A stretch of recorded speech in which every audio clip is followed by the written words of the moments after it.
Okey, Assalamualaikum warahmatullahi wabarakatuh. Okey, bersama saya lagi pada hari ini untuk topik yang seterusnya, bahagian KSSM Bahasa Melayu tingkatan 1 untuk tajuk ringkasan.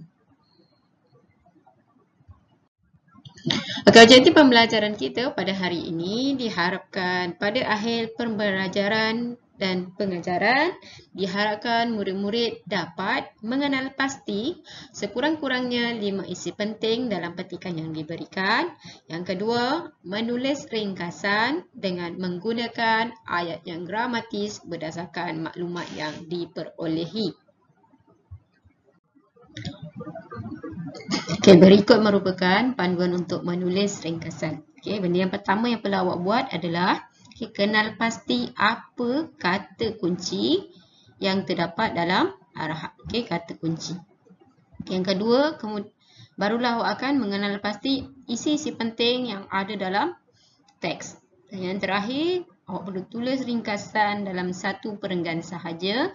Ringkasan mestilah ringkas dan padat serta menggunakan penanda wacana. Contohnya, selain itu, seterusnya, selanjutnya, di samping itu dan akhir sekali. Okey. So, jumlah patah perkataan yang ditulis dalam bahagian bawah sebelah kanan mestilah tidak lebih daripada 80 sehingga 100 patah perkataan. Okey, baiklah kita akan lihat contoh ringkasan. Okey, ini adalah karangannya. Okey, ringkasan. Okey, tengok soalan. Okey, baca petikan di bawah dengan teliti dan tulis sebuah ringkasan tentang kebaikan belajar secara berkumpulan.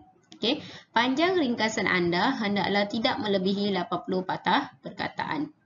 Anda digalakkan menggunakan ayat sendiri tanpa mengubah maksud asal. Okey, so kita dah di sini dia dah highlightkan kata kuncinya. Okey, so kata kuncinya adalah kebaikan belajar secara berkumpulan. Okey, awak baca perenggan pertama, perenggan kedua, perenggan ketiga, perenggan keempat dan perenggan kelima. Okey, kemudian awak teliti apakah isi-isi penting yang terdapat pada petikan yang diberikan. Okey, pastikan isi yang awak cari adalah tentang kebaikan belajar secara berkumpulan. Okey, sebelah sini adalah contoh jawapan berdasarkan petikan ini. Okey, so ini adalah contoh jawapannya. Okey, kebaikan belajar secara berkumpulan ialah dapat bertukar-tukar pendapat tentang sesuatu perkara dalam kalangan ahli. Okey, selain itu, pemahaman tentang sesuatu perkara dapat dipertingkat. Seterusnya, nota hasil pembelajaran dapat disusun dengan rapi. Selanjutnya, ada rakan-rakan yang dapat menjelaskan sesuatu perkara yang sukar difahami dengan terperinci. Okay, pada masa yang sama, nota pelajaran juga dapat disusun mengikut urutan yang tepat. Di samping itu, semua ahli kumpulan mendapat faedah hasil daripada perbincangan yang dilakukan. Okay, akhir sekali, kumpulan perbincangan dapat meningkatkan kecekapan bekerja setiap ahli kumpulan. Okay, kalau awak tengok ni, dia dah highlightkan. Okay, yang pertama yang warna biru tu adalah kata tugas. Maksudnya kata tugas itu adalah kata kuncinya. Okey. Kebaikan belajar secara berkumpulan. Okey. Warna hijau isi yang pertama. Okey. Awak tengok pada okey. Isi yang kedua warna purple. Okey. Isi yang ketiga. Isi yang keempat, isi kelima, dan juga isi yang keenam. Okey.